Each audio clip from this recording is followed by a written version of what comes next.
আশা কেমন ভয় পেয়ে গেল। এ কি হলো? মা চলে যান, মাসিমা চলে যান, তাদের সুখ যেন সকলকেই তাড়াচ্ছে, এবার যেন তাকে তাড়াবার পালা।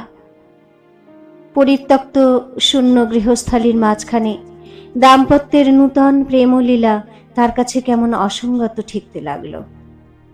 সংসারের কঠিন কর্তব্য থেকে প্রেমকে ফুলের মতো ছিঁড়ে স্বতন্ত্র করে নিলে তা কেবল আপনার রসে আপনাকে সজীব রাখতে পারে না, তা ক্রমে বিমর্ষ ও বিকৃত হয়ে আসে। আশাও মনে মনে দেখতে লাগলো তাদের অবিশ্রাম মিলনের মধ্যে একটা শ্রান্তি ও দুর্বলতা আছে। সে মিলন যেন থেকে থেকে কেবলই মুষড়ে পড়ে। সংসারে দৃঢ় ও প্রশস্ত আশ্রয়ের অভাবে তাকে টেনে খাড়া রাখাই কঠিন হয়। কাজের মধ্যে প্রেমের মূল না থাকলে ভোগের বিকাশ পরিপূর্ণ এবং স্থায়ী হয় না। মহেন্দ্র আপনার বিমুখ সংসারের বিরুদ্ধে বিদ্রোহ করে আপন প্রেমোৎসবের সকল বাতিগুলোই একসঙ্গে জ্বালিয়ে খুব সমারোহের সঙ্গে শূন্য গৃহের অকল্যাণের মধ্যে মিলনের আনন্দ সমাধা করতে চেষ্টা করল। আশার মনে সে একটুখানি খোঁচা দিয়েই বলল, চনে, তোমার আজকাল কি হয়েছে বলো দেখি? মাসি গেছেন, তা নিয়ে অমন মন ভার করে আছো কেন? আমাদের দুজনের ভালোবাসাতেই কি সকল ভালোবাসার অবসান নয়? আশা দুঃখিত হয়ে ভাবত, তবে তো আমার ভালোবাসায় একটা কি অসম্পূর্ণতা আছে। আমি তো মাসির কথা প্রায়ই ভাবি। শাশুড়ি চলে গেছেন বলে তো আমার ভয় হয়। তখন সে প্রাণপণে এই সকল প্রেমের অপরাধ খালন করতে চেষ্টা করে। এখন গৃহকর্ম ভালো করে চলে না, চাকর বাকরেরা ফাঁকি দিতে আরম্ভ করেছে। একদিন ঝি অসুখ করেছে বলে এলো না, বামন ঠাকুর মদ খেয়ে নিরুদ্দেশ হয়ে রইল।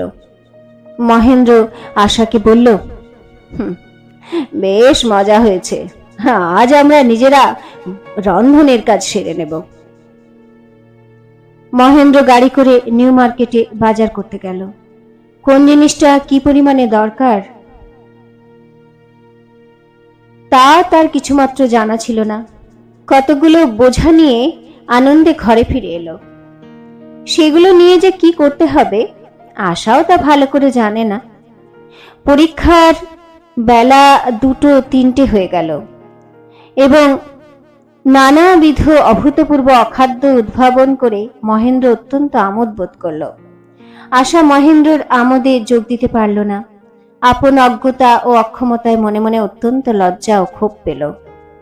ঘরে ঘরে জিনিসপত্রের এমনি বিশৃঙ্খলা ঘটেছে যে আবশ্যকের সময়ে কোনো জিনিস খুঁজে পাওয়াই কঠিন। মহেন্দ্রের চিকিৎসার অস্ত্র একদিন তরকারি কুটবার কার্যে নিযুক্ত হয়ে আবর্জনার মধ্যে অজ্ঞাতবাস গ্রহণ করল এবং তার নোটের খাতা হাত পাখার একটিনি করে রান্নাঘরের ভস্মসজ্জায় বিশ্রাম করতে লাগলো। এইসব অভাবনীয় ব্যবস্থা বিপর্যয়ে মহেন্দ্রের কৌতুকের সীমা রইল না। কিন্তু আশা ব্যথিত হতে থাকল। উশৃঙ্খল যথেচ্ছাচারের স্রোতে সমস্ত ঘরকন্যা ভাসিয়ে হাসি মুখে ভেসে চলা বালিকার কাছে বিভীষিকাজনক বলে বোধ হতে লাগল। একদিন সন্ধ্যার সময় দুজনে ঢাকা বারান্দায় বিছানা করে বসেছে। সামনে খোলা ছাদ, বৃষ্টির পরে কলকাতার দিগন্তব্যাপী সৌধ শিখরশ্রেণী জ্যোৎস্নায় প্লাবিত। বাগান থেকে রাশিকৃত ভিজে বকুল সংগ্রহ করে আশার নত শিরে মালা গাঁথছে। মহেন্দ্র তা নিয়ে টানাটানি করে বাধা ঘটিয়ে প্রতিকূল সমালোচনা করে অনর্থক একটা কলহ সৃষ্টি করবার উদ্যোগ করছিল। আশা এইসব অকারণ উৎপীড়ন নিয়ে তাকে ভৎসনা করবার উপক্রম করবা মাত্রই মহেন্দ্র কোনো না কোনো একটি কৃত্রিম উপায়ে আশার মুখ বন্ধ করে শাসন বাক্য অঙ্কুরেই বিনাশ করছিল। এমন সময় প্রতিবেশীর বাড়ির পিঞ্জরের মধ্যে থেকে পোষা কোকিল কুহু কুহু করে ডেকে উঠল। তখনই মহেন্দ্র এবং আশা তাদের মাথার উপরে দোদুল্যমান খাঁচার দিকে দৃষ্টিপাত করল। তাদের কোকিল প্রতিবেশী কোকিলের কুহুধ্বনি কখনো নীরবে সহ্য করে না। আজ সে জবাব কেন দেয় না? আশা উৎকণ্ঠিত হয়ে বলল, পাখিরাজ কি হলো? মহেন্দ্র বলল, তোমার কণ্ঠ শুনে লজ্জা বোধ করছে। আশা সানুনয় স্বরে বলল, না, ঠাট্টা নয়, দেখো না, দেখো না ওর কি হয়েছে। মহেন্দ্র তখন খাঁচা পেড়ে নামালো। খাঁচার আবরণ খুলে দেখল পাখি মরে গেছে। অন্নপূর্ণা যাওয়ার পর বেহারা ছুটি নিয়ে গিয়েছিল। পাখিকে কেউ দেখেনি। দেখতে দেখতে আশার মুখ ম্লান হয়ে গেল। তার আঙুল চলল না, ফুল পড়ে রইল। মহেন্দ্রের মনে আঘাত লাগলেও অকালের অশুভঙ্গের আশঙ্কায় ব্যাপারটা সে হেসে উড়াবার চেষ্টা করল। বলল, ভালোই হয়েছে, আমি ডাক্তারি করতে যেতাম, আর ওটা কুহুসরে তোমাকে জ্বালিয়ে মারত। এই বলে মহেন্দ্র আশাকে বাহুপাশে বেষ্টন করে কাছে টেনে নেবার চেষ্টা করল। আশা আস্তে আস্তে নিজেকে ছাড়িয়ে নিয়ে আঁচল শূন্য করে বকুলগুলো ফেলে দিল। বলল, আর কেন?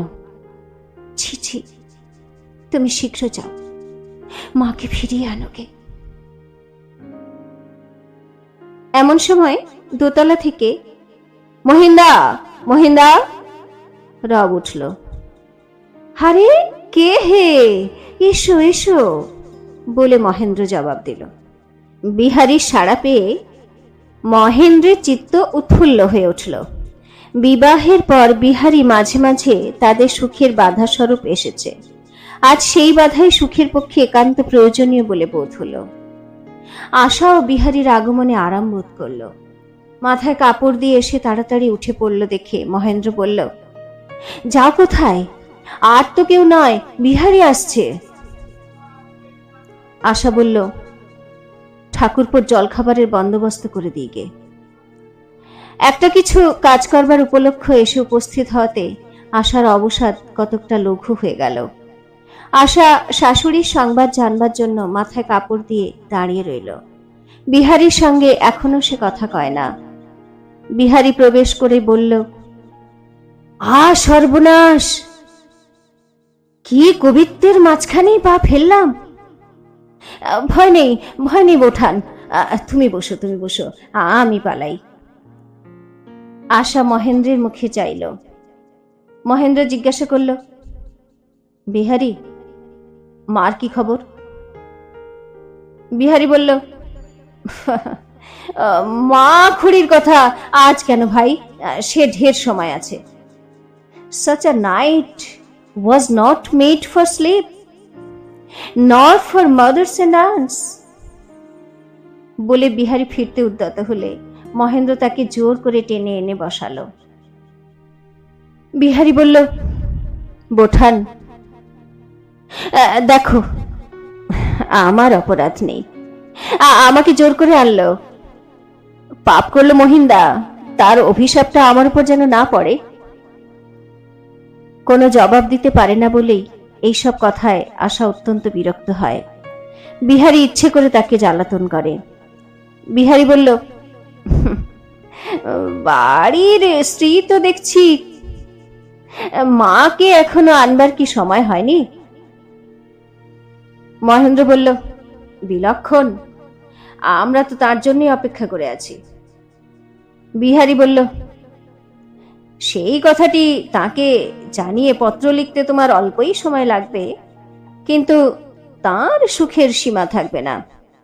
বোঠান, মহিন্দাকে সেই 2 মিনিট ছুটি দিতে হবে। তোমার কাছে আমার এই আবেদন। আশা রাগ করে চলে গেল। তার চোখ দিয়ে জল পড়তে লাগলো। মহেন্দ্র বলল, কি শুভক্ষণেই যে তোমাদের দেখা হয়েছিল, কিছুতেই সন্ধি হলো না, কেবলই ঠুকঠাক চলছে। বিহারী বলল, তোমাকে তোমার মা তো নষ্ট করেছেন, আবার স্ত্রীও নষ্ট করতে বসেছে।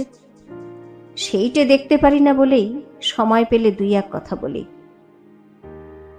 মহেন্দ্র, তাতে ফল কি হয়? বিহারী, ফল তোমার সম্বন্ধে বিশেষ কিছুই হয় না, আমার সম্বন্ধে কিঞ্চিত হয়।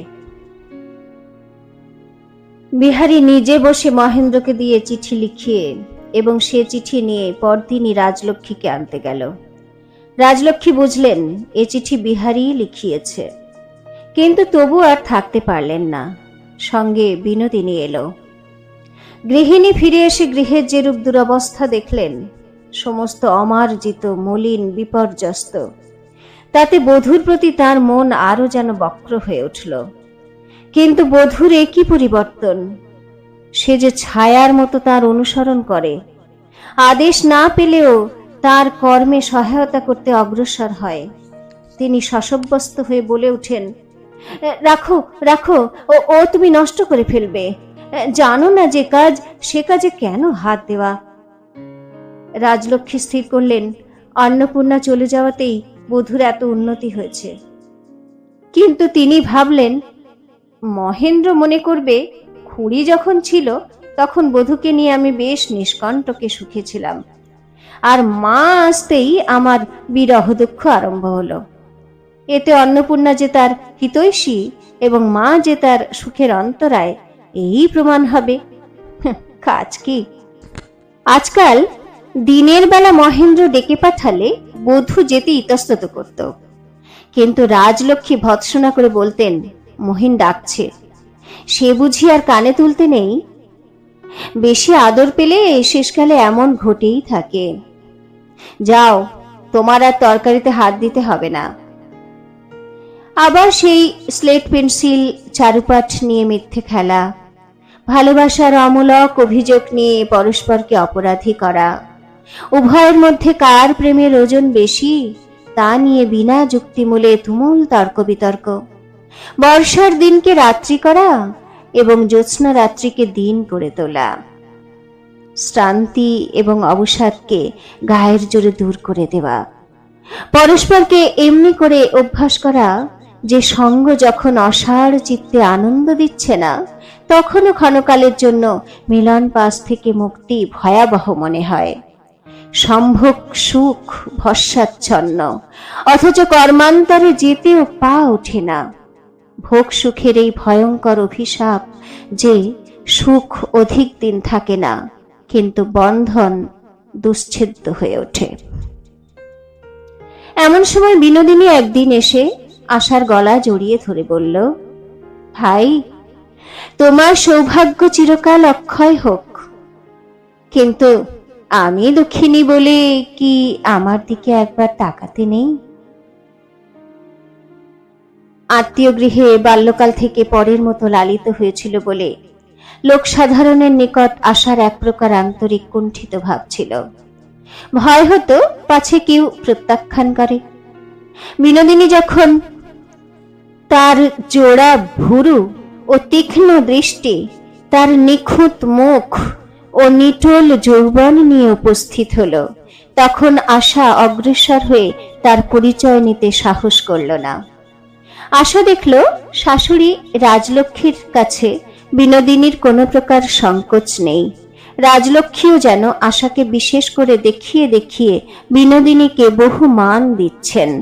সময়ে অসময়ে আশাকে বিশেষ করে শুনিয়ে শুনিয়ে বিনোদিনীর প্রশংসা বাক্যে উচ্ছ্বসিত হয়ে উঠছেন। আশা দেখল বিনোদিনী সর্বপ্রকার গৃহকর্মে সুনিপুণ, প্রভুত্ব যেন তার পক্ষে নিতান্ত সহজ স্বভাব সিদ্ধ। দাস দাসীদের কর্মে নিয়োগ করতে, ভৎসনা করতে ও আদেশ করতে সে লেশ মাত্র কুণ্ঠিত নয়। এই সমস্ত দেখে আশা বিনোদিনীর কাছে নিজেকে নিতান্ত ক্ষুদ্র মনে করল।